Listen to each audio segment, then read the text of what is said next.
Historically, banks have owned the data about us. And what open banking says is data is your data, and you should be able to choose to share it with authorized third parties. Jon Hart is the API Partnerships Director at MoneyHub Enterprise. Open finance, investments, pensions, properties, mortgages. It's a lot more difficult than open banking, where you've got quite a narrow band of products that you're regulating the data sharing about. Allowed you to link your credit score to the dating app. You can't see people who are wealthy.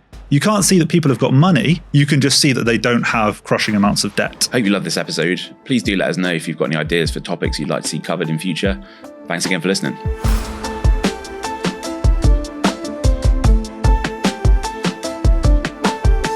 Jon, hey, welcome. Hi. I thought it'd be really good if we could start with, digging into a definition or understanding the difference between open banking and open finance.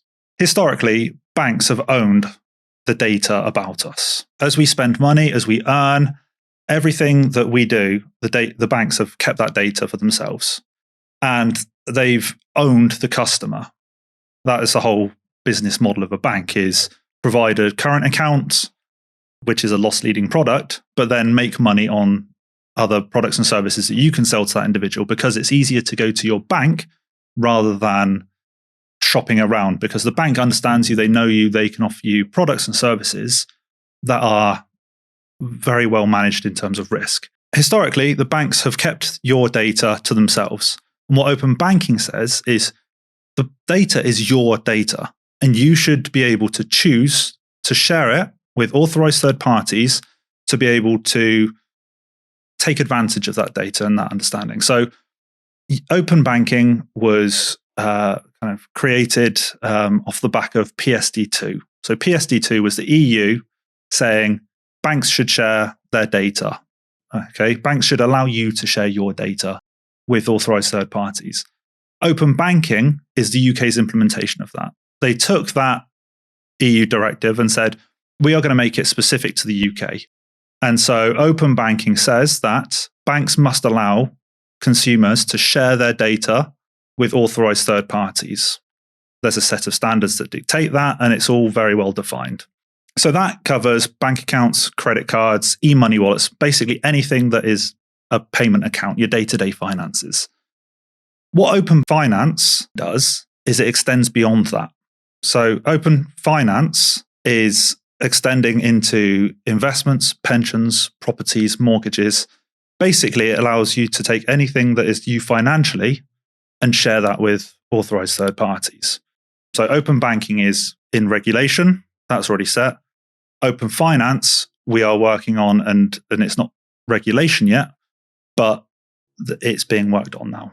And would the things like the pension dashboard fall into like open finance or? So open finance is not a defined piece of legislation. So open finance is a bit more open, and pensions dashboard will definitely form part of what we consider to be open finance. So open finance, as I said, consists of investments, pensions, properties, mortgages. So it's a lot more difficult than open banking, where you've got quite a narrow band of products that you're regulating the data sharing about. Part of banks owning data, I suppose, is really like with mortgages, for example. A bank owning a load of data can then figure out their pricing model and how much risk they're taking. And that becomes, I guess, part of their USP, or that their business is understanding the risk they're taking on and then setting a rate or acceptance and all those kind of rules. Does open banking specifically like have an interplay with that? Yeah, so it absolutely does. The traditional credit scoring, credit model system, the credit reference agencies, they have worked on consolidating and getting all of your data around where your liabilities are, where you've got credit. If you're applying for a mortgage, one element of the application will be your credit history. Okay, so you can go onto any of the credit reference agencies and they will give you a score from 0 to 900 or 750 or whatever it is. And that is based on your historical view. That's a backwards looking view of one part of your finances where you've had credit. So that's worked historically for some people. But the challenge is you've got over 5 million people in the UK who are invisible to the credit reference agencies. They don't have credit products. They don't have, credit cards, loans, anything that really identifies them to these credit reference agencies. So you've got a massive problem with financial exclusion. And what open banking allows you to do is allows you to use all of that data that you have sat in your bank account and share it with the mortgage brokers or the lenders so that they can view your financial situation and get a much more real-time, much more accurate view of your true affordability, rather than relying on a historical look-back view over what could be out-of-date information, but it's about how you've had your credit products and how you've managed your credit products. A funny story is one of the dating apps allowed you to link your credit score to the dating app. Okay, so you can now see whether someone has a good credit score or not. And there was a throwaway comment about, oh, well, I really want to date someone who's wealthy. And it's like, well, actually, no. From a credit product point of view, you can only see people who aren't broke. You can't see people who are wealthy. You can't see that people have got money. You can just see that they don't have crushing amounts of debt. And that's then the lens that lenders are putting on when you apply for a mortgage. So open banking is an incredible opportunity to remove and solve a lot of financial exclusion. That's super interesting. So you actually have to see past the person that's driving a nice brand new BMW and going on loads of holidays and realize it's all finance, it's all smoke and mirrors, and that's not true. Exactly that. You can actually see people who are managing their finances properly. You can see that someone is paying their rent on time. That doesn't appear on a credit report. You can see people are putting money into savings on a regular basis. That doesn't appear in a credit report. So you can actually get a really accurate view on someone's finances, and then that allows the lenders to price appropriately to risk. It allows the lender to say, they are a safe bet. We will give them a good deal. These guys, they might have a better, thicker, fatter credit score, but their finances are a mess. And we can see that from that open banking data, and we can then price appropriately. So I suppose these points of innovation, it would have been possible, I suppose, for the banks to serve that data up or launch their own dating app with that feature in. And is it kind of correct to say that open banking now opens up the ability or opens the floor to other people to come in and innovate and build cool stuff? So it allows innovative, data-driven companies to provide excellent customer service and products that customers wouldn't previously have had access to. I hate the term open banking because it is not open and it does not just relate to banking. So to be able to share your transactional data with authorized third parties who are built on data-driven processes and can take the information and make it useful, they can deliver really valuable experiences to customers that you traditionally wouldn't have been able to get from your bank. The modern fintechs can move a lot quicker, they can innovate a lot faster, and they can take a little bit more risk when it comes to the experiences they want to deliver. Whereas a bank, they're established, they've got a lot more constraints in terms of what they can and can't do with their technology, but also what they can and can't do with their governance and with their processes. It takes a lot longer for banks to get to the same place that a fintech could do. I guess it's going to be really difficult if what you've got to do is a cool fintech that's maybe raised a bit of money, got a great idea. The next thing you have to do to execute on this like open banking opportunity is to run around to every single bank and every provider and build direct integrations. So I think there's a better way. Yeah, there absolutely is a better way, and that is the brilliant thing about the open banking legislation is that there are standard set of APIs. You can either go to the FCA and get directly authorized, and then once you are authorized for open banking or payment service directive, you can then go onto the open banking directory, and that will then give you access to all of the banks. So you can then go to each of the banks and integrate to them directly if you want to, but there are third-party aggregators such as MoneyHub who can do that on your behalf. We've already got the integrations to all of the banks. We can either use your authorization and retrieve the data on your behalf, or we also work with companies as authorized representatives or agents. So companies can use our permissions with the FCA and provide open banking services to their customers as an agent of MoneyHub's. So you don't have to go off and build it all yourself if you don't want to. You can take advantage of existing open banking infrastructure. One thing I'd love to pick your brains on is what people are doing with this capability and this stuff, because it's been around for long enough now, and I've been around for long enough now to see it go from inception to the first initial ideas, and then actually take some real cool use cases. The first applications I saw was like the personal finance dashboard, and loads of people came to market in like mid 2020s or mid 2010s, I guess, where they could give you a single view of all your finances, and it was quite cool. But there's a lot more interesting stuff going on now, I guess. Absolutely, yeah. So MoneyHub provides a range of products. So if you know about MoneyHub, if you've heard about MoneyHub, you probably know us from our personal financial management app. So you can go onto the App Store now, you can download MoneyHub, you can aggregate all of your finances into one place, and we can provide hints, tips, and insights into how you want to manage your money better. So that is just one small part of what we do.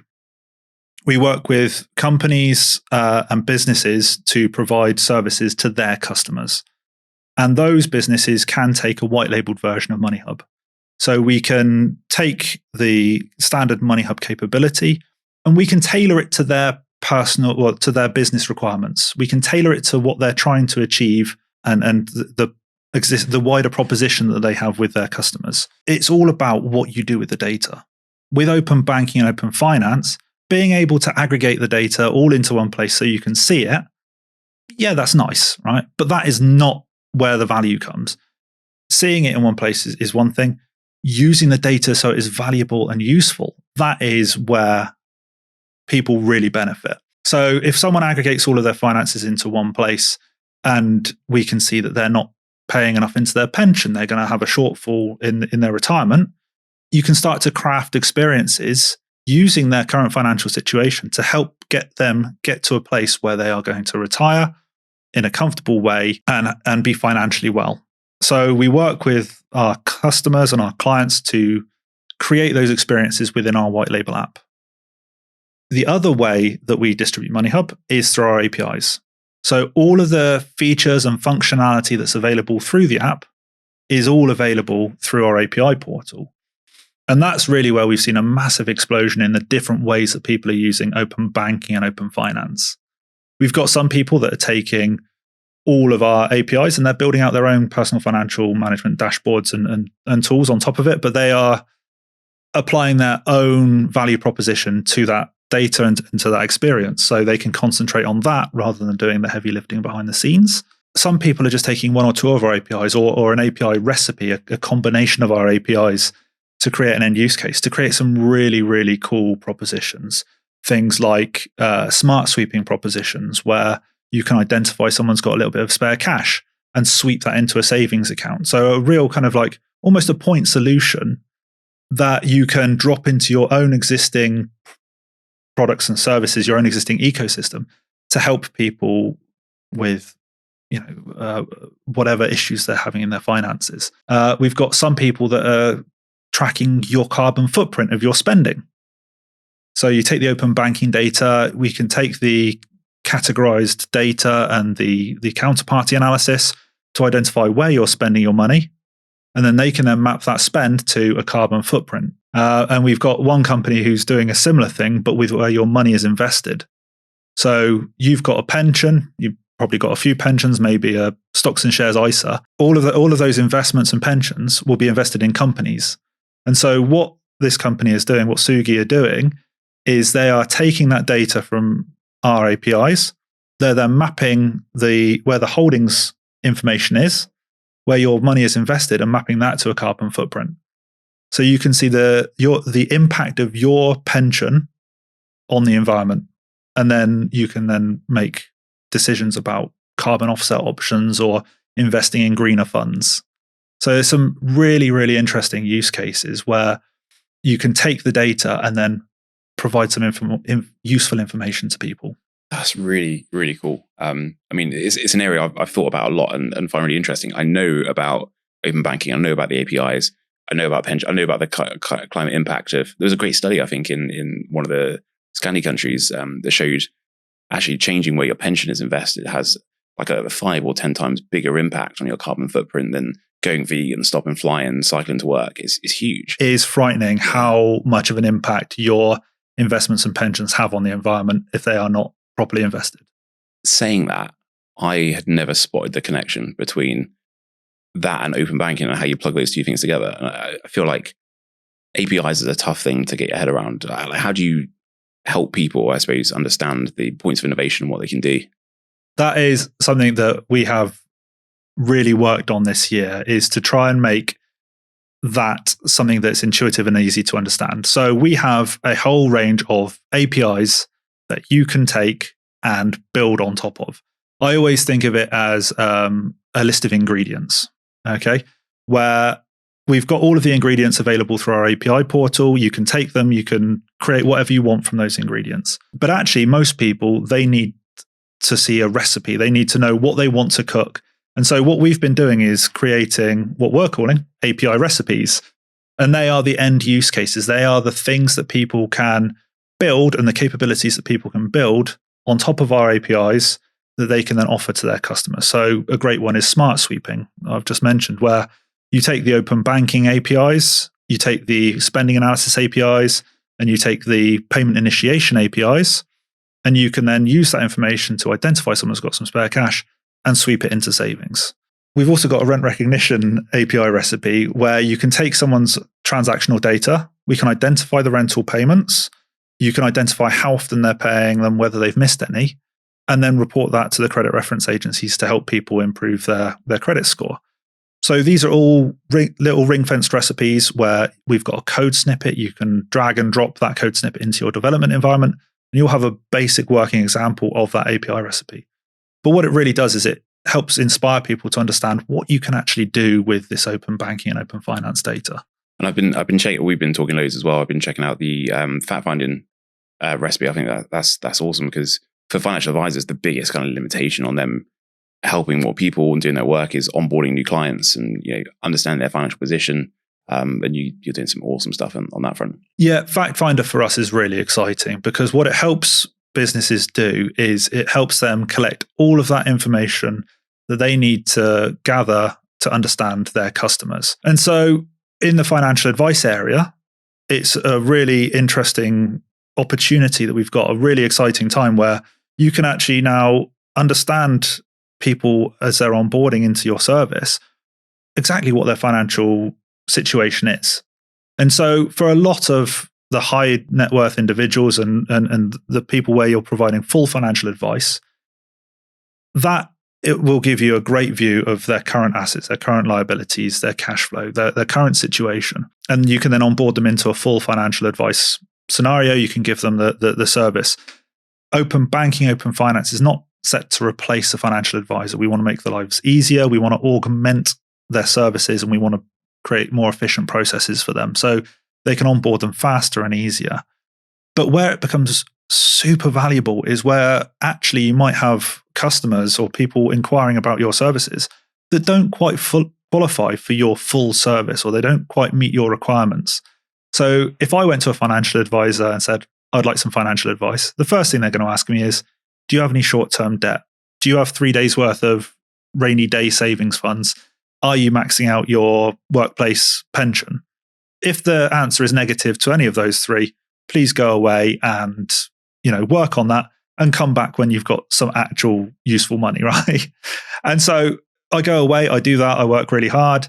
I then, save up some money that I can then invest. I go back to the advisor, I go, I've just done what you've said. Brilliant. Okay, excellent stuff. How much have you got to invest? Oh, I've got 50K. I've worked really hard. That's a load of money for me. And the financial advisor is going to go, 50K, that's not really that. I can't really give you advice on 50K. That's going to be too expensive for that amount of money. And so what we can actually do is understand someone's true financial situation and then triage them into relevant services and relevant areas, so that rather than giving them a hard no, actually, we don't want to give you advice, you can help them become a full financial advice client. You can help their situation. So you go, right, if you need to pay down short-term debt, here's a PFM tool to help you understand your finances and help you get control of your finances and make those repayments. If you have got some cash and you want to know what to do with it, maybe here's a robo proposition. Here's some automated advice that can help you with that cash. And then you get up into the hybrid advice and those kind of, slightly cyborg type propositions, and then into full financial advice. But by having the fact finder recipe help you collect all of that information, everything there is to know about that individual financially, what products and services are going to be most relevant for them. So you can automate a whole load of that onboarding process. And instead of turning people away or, creating negative experiences for them, you can actually help them where they are in a really cost-effective and scalable manner. Super, super interesting. And I suppose with having the data available to you, you can programmatically spot when someone's reached their emergency fund goal, or so you don't have to wait for them to reach out and say, "Hey, I've done it." You can go, "Congratulations, you've done it. Now let's do this thing." Or what I really love as well is the idea of being able to see if someone's sat on cash that they shouldn't be, because there's a big chunk of people in that boat where they've got 100 grand lying around. Probably not quite that, but and as an advisor, you've got the power to actually say you should do something with that and move it, and no one else has got that unless you're a regulated advisor. Absolutely. When you're fact finding, that gives you a view at a point in time. When you go through that fact finding process, that person's financial situation when you do the fact find. The brilliant thing about open finance is it is always on. You can allow the advisor to have a real-time view of your finances and get alerted to changes in your financial situation. So yeah, if you do have an inheritance and you get 100 grand drop into your account, rather than keep it in cash in a zero interest account, actually, how about your advisor has the opportunity to pick up the phone and speak to you because they can see that your financial situation has changed. So rather than having this situation where you have to pick up the phone and chase your advisor, how about knowing that your advisor is on it? How about knowing that your advisor will pick up the phone and speak to you when the time is right? And so for a financial advisor, what it means is that if their customers know that you're going to pick up the phone and speak to them when they need to, they're not going to phone the office. They're not going to say, "Oh yeah, I want to speak to my advisor about this. Oh, I've heard about this happening in the industry. Oh, what does the new budget mean for me?" Actually, if my advisor is on it, then I know that they will pick up the phone when it's right for me to speak to them, and I'll leave them to it. So it allows the advisor to offer a much more proactive service in a much more automated way, because you'll get alerted to those programmatically. I imagine it would be, for me at least, like super frustrating to have all of this knowledge in your head like you do about the capabilities of this technology, and see all of these kind of problems in the world.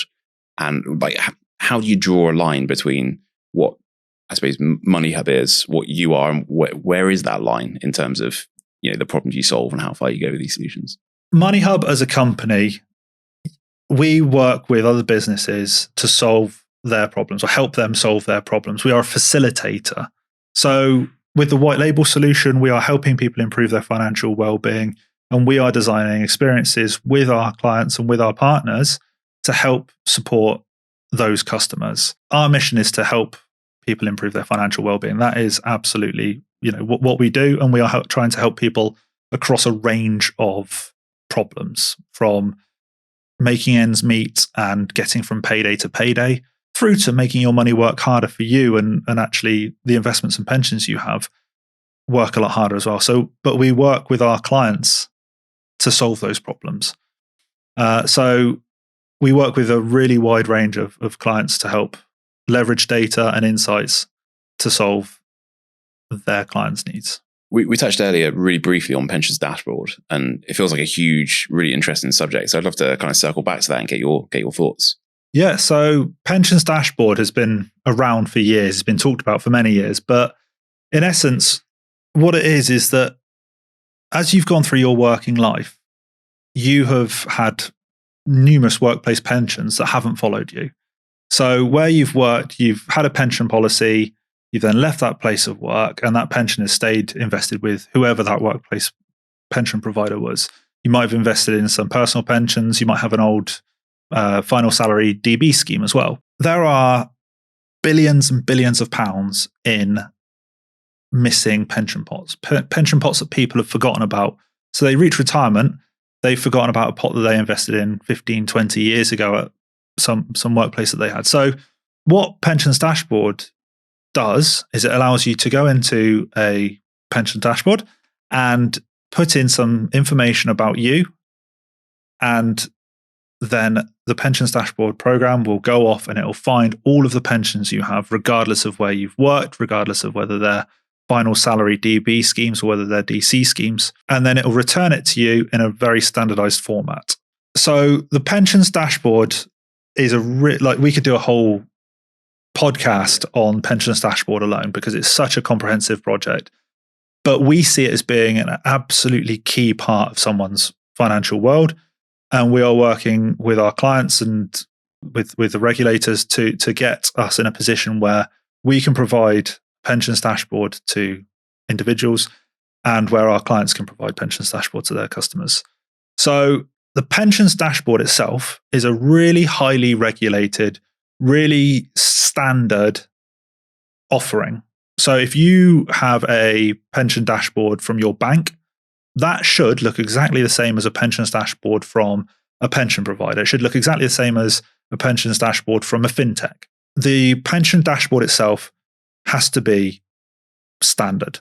Okay, the FCA don't want you to take action based on what you see on a pension dashboard.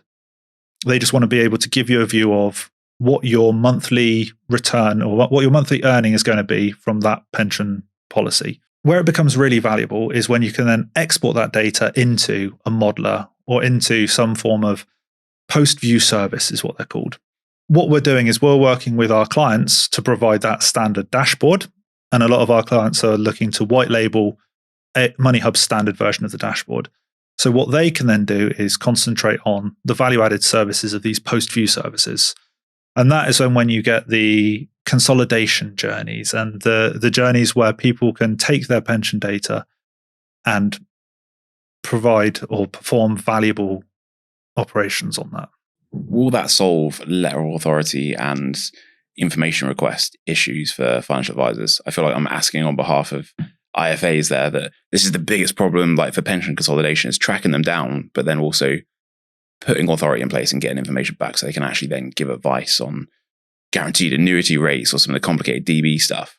So it will not solve LOAs, unfortunately. I hate to be the bearer of bad news. It is aggregating the data into one place. It is for people to be able to see and understand what they have and where it is. So it is a massive enabler in understanding that and knowing your position.